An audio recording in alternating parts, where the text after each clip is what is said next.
the Palmer house for a pink squirrel, but her parents didn't like for Kitty to stay out so late or to drink. Now his leave after basic was up, and he was shipping out. He was going over there. And both boys foolishly volunteering for the infantry.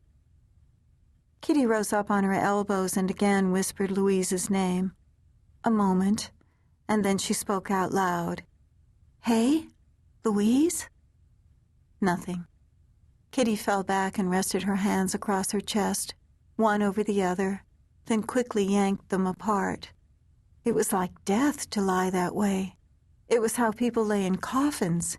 She never slept that way. She always slept on her side. Why had she done that? Was it a premonition of some sort? A sign? What if it was a sign? "Louise," she said, and now her sister mumbled back, "Cripes, Kitty, will you go to sleep?" It was good to hear her sister's voice, even in anger. It soothed and anchored her. She breathed out, closed her eyes, and in a short while felt herself drifting towards sleep. She wanted to dream of Julian on the day she first met him. Confident, careless, his blonde hair mussed and hanging over one eye, his short-sleeved shirt revealing the disturbing curves of his muscles. She tried to will herself toward that.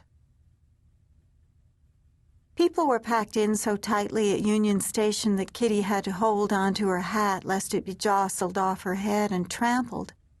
Elbows poked her, suitcases banged into her legs, and she feared mightily for her very last pair of silk stockings.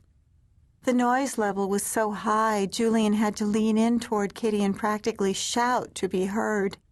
"Gonna write me every day?" he asked, grinning, and she nodded that she would. "Are you going to be careful for a change?" she asked, and he told her not to worry. He looked so handsome. There was something about a man in uniform, standing there with his duffel bag over his shoulder, his hat rakishly positioned at the side of his head.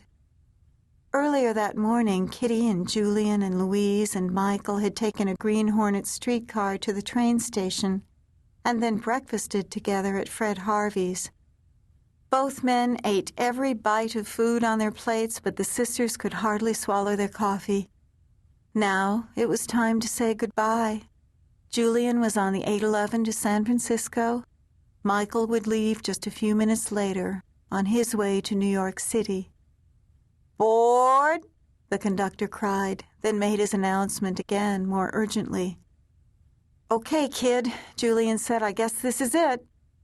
He waved at Michael and Louise, who were holding hands and standing nearby, then kissed Kitty quickly. "Take care of yourself." He spoke seriously, his voice thick, and for the first time she saw a glint of fear in his eyes.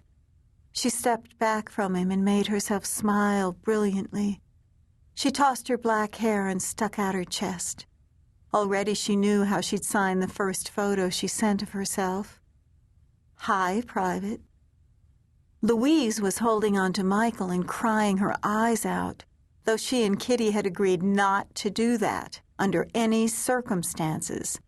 They had agreed to look as pretty as they could, to wear their best outfits, to be cheerful and smile and wave at the boys as they pulled out of the station.